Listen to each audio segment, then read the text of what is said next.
If it weren't for modern medicine and technology, what would have killed you by now? I have a funny story your crazy experience reminded me of, and I'm glad you're okay. BTWBCWTF. A friend had his gallbladder removed and the surgeon accidentally nicked his liver, but they unknowingly sent him home while he was bleeding internally. He nearly died, and after a couple weeks in the ICU, he recovered. We hadn't seen him for weeks when he finally shows up one day looking awful, horribly gaunt, sallow, about 10 years older. So he's telling us this harrowing story with exhausted eyes and an absolutely flat effect when he says, "And then the surgeon licked my liver." Instead of the intended nicked my liver, and we all about fell on the floor from laughter. Thankfully it helped him to perk up quite a bit after that, but now any and every time I hear the word surgery and liver I automatically think about poor Matt having his liver licked by an awful doctor.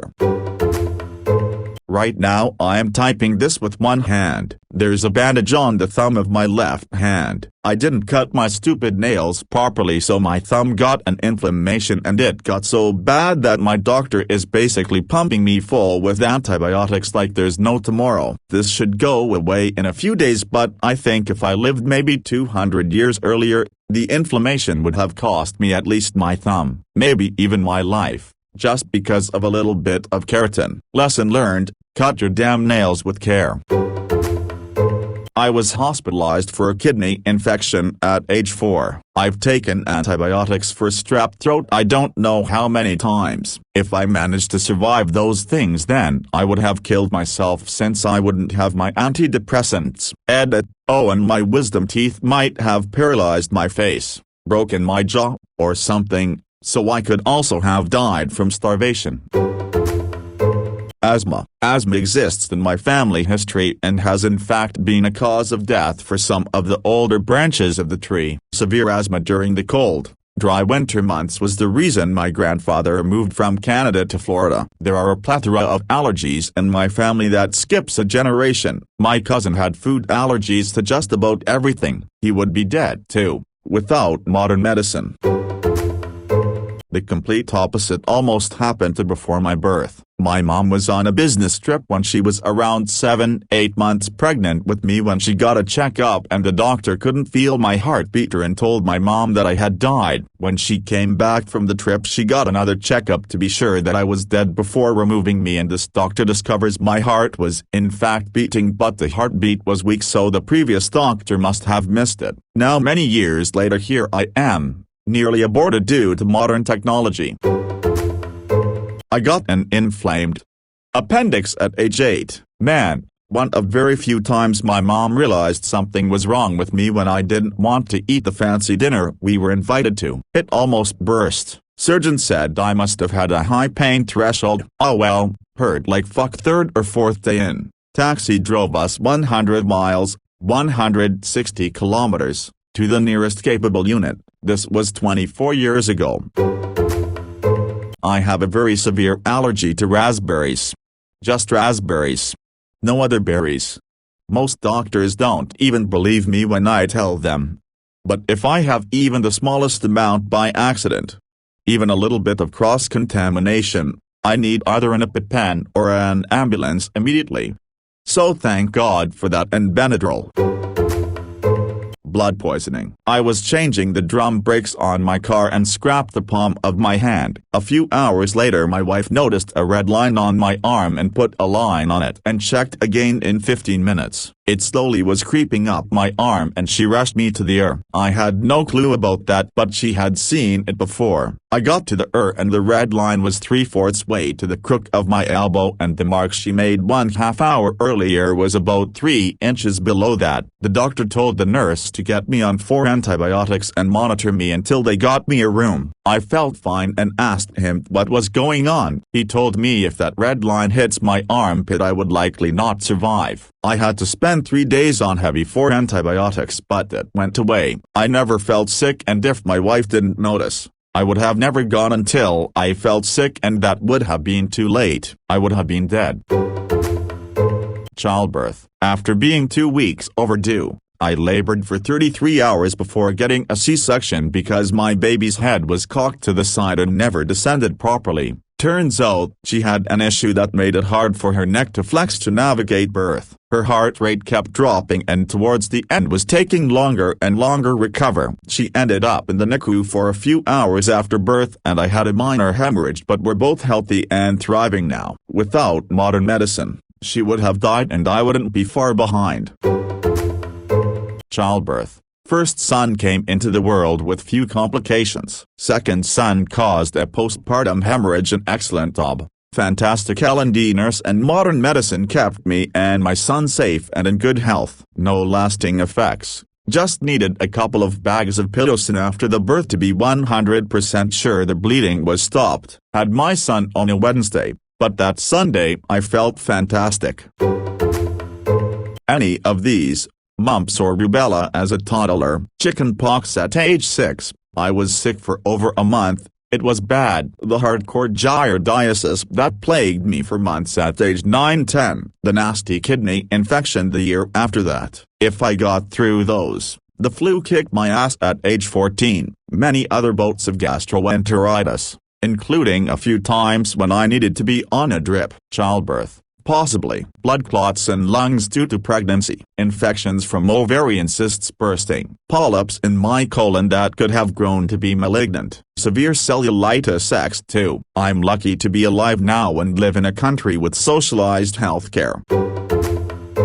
Glasses. I am almost twice the definition of legally blind. I have worn them for almost 20 of my 27 years. I can't tell who someone is if they stand more than a few feet away. I would die so fast out in the wild and probably wouldn't even fully see it coming. But with glasses, high index are all I can use to fit into frames. I can see 25/20 or slightly better than 20/20. This has only happened in the last few years and I love it when people are surprised I can read signs they cannot. Thank God for science. I went to a party one night and woke up 20 hours later in the hospital with the back of my skull caved in. They cut a piece out the size of your palm out of the back of my head and replaced it with a metal plate. My brain was bleeding and there was an air pocket in it. I don't know why I'm still here. I was born with, to make a long story short, underdeveloped colon. I had to endure many surgeries and still have to do a procedure every day because the muscles in my abdomen are underdeveloped. But the technology that was needed to keep me alive is really only existed for the last 50 years. So if I had been born at basically any earlier point in all of human history I would have been dead shortly after childbirth. So I am very thankful to be in the position that I'm in. First answer that comes to mind is chickenpox, but more thought out answer is that my mom wore something while giving birth to me and the bleeding wouldn't stop. Without modern medicine, it's likely she would have bled to death.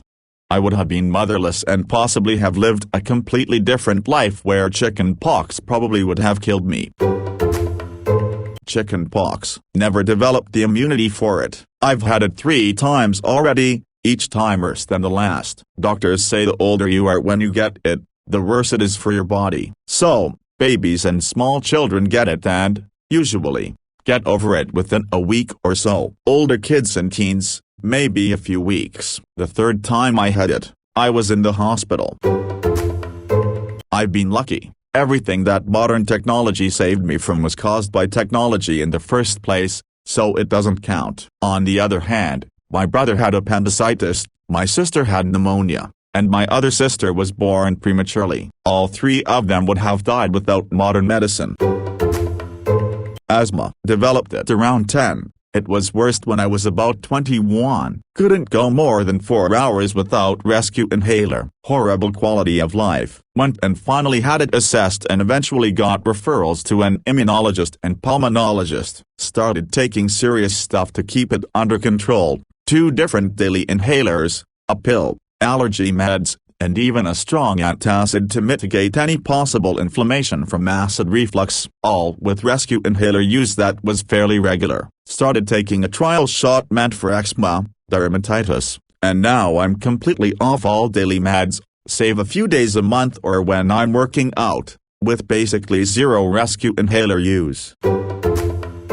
Childbirth. Right after natural birthing of my second child, my bleeding was so heavy the medical staff hovered for 24 hours non-stop with clotting drugs and other interventions. I'll never forget the doctor telling me that if it had been 100 years ago I would have been one of the many women who died from childbirth.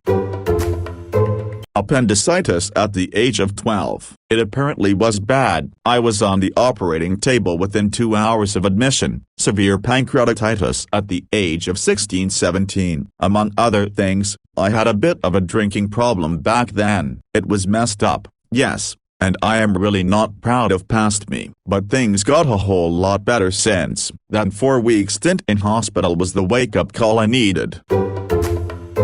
Artificial food coloring. Had a 41 degrees Celsius minimum fever for 5 days or something thanks to that shit. Stomach couldn't take anything in without instantly throwing it out by puking. Got N4 drip to keep hydrated. No meds or anything, but I still think N4 drip counts as modern medicine. Was like 8-10 years old as well. Went from a normal kid to almost no fat in 2 weeks. I won't get that sick anymore, but a little bit of artificial food coloring still gets me nauseous and perhaps gets me a slight fever the next day, and maybe I start puking. A man-made problem needed a man-made solution. Luckily that shit is banned in my country and a lot of other European countries. It is absolute garbage and nag intenser for ingestion. There are many natural food coloring variants out there, so there is no need for artificial ones to exist either.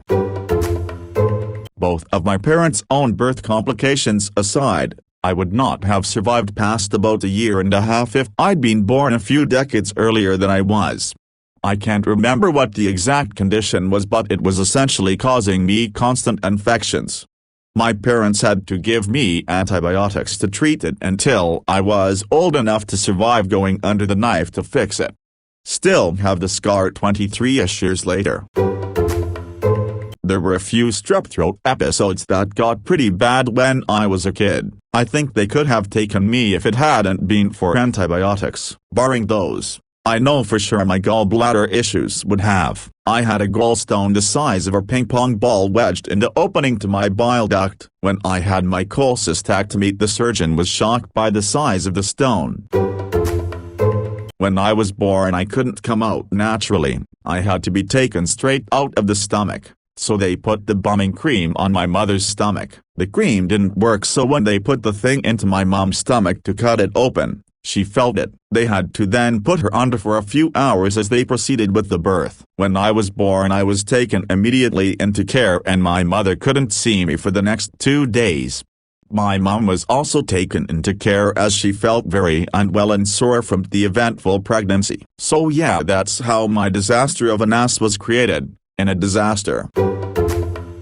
Nothing so far. I mean, it's hard to judge whether it'd get poisoned by tap water, but in terms of illnesses or disease or injuries, I never had any big ones that would be life-threatening even in medieval times. So maybe the tap water and general food condition.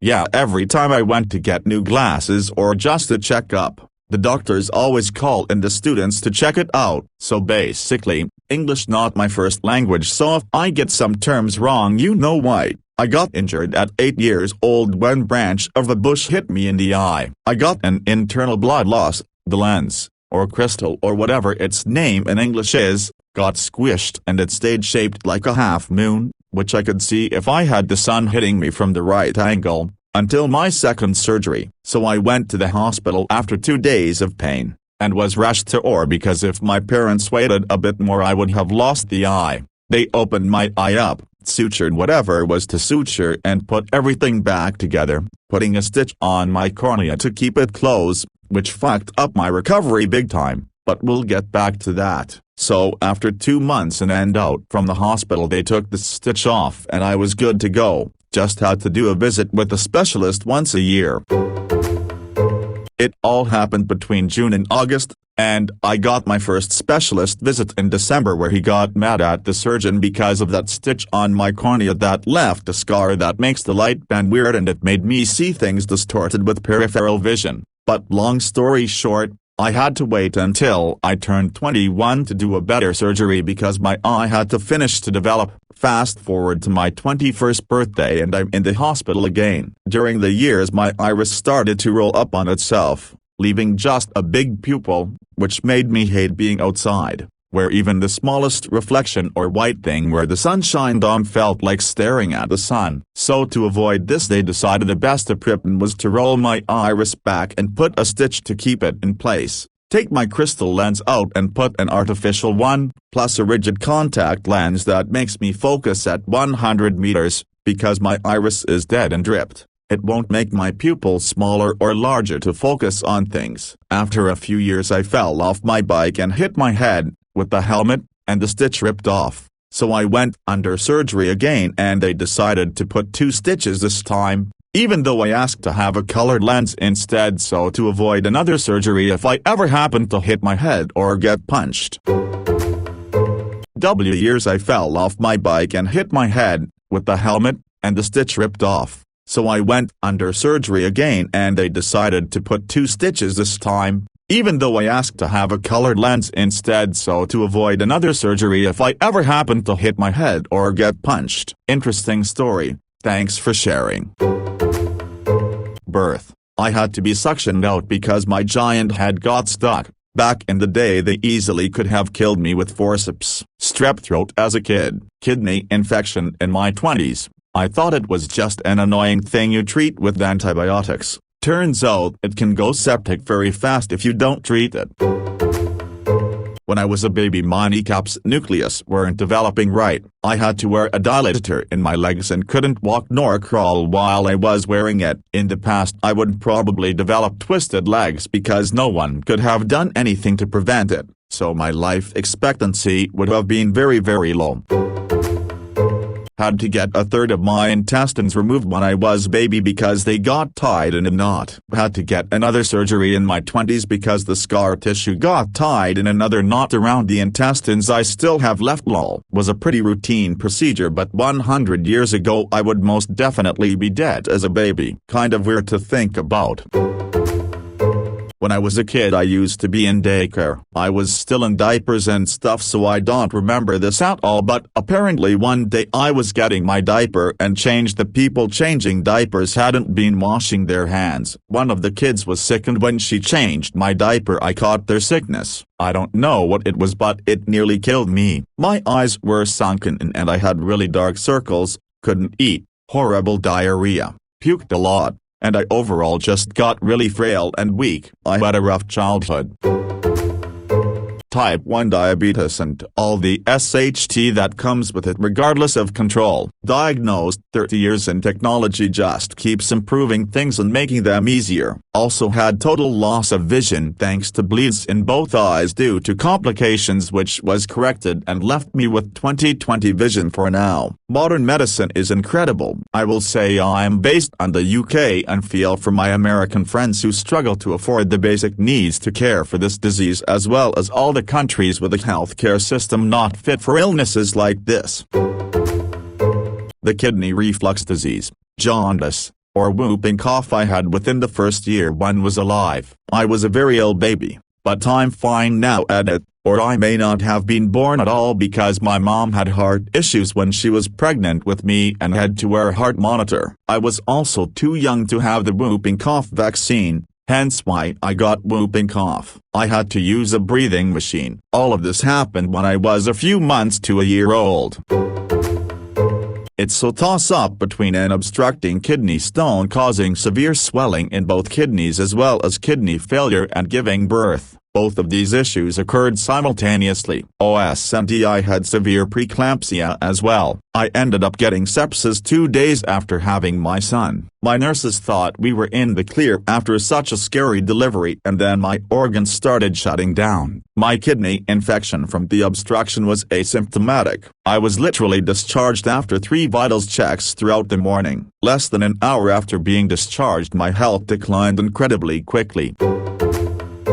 Just the opposite. I'd likely die as a Viking or a Roman legionnaire, but by old age, I'd train like a Spartan and fight in a unit as tough as myself. I'd laugh holding the line and I'd retire to a nice villa in northern Italy or somewhere on the coasts of northern Europe. Plus my name would be sung in banquet halls across the land. They'd fear only my wrath, but sing my praises as well.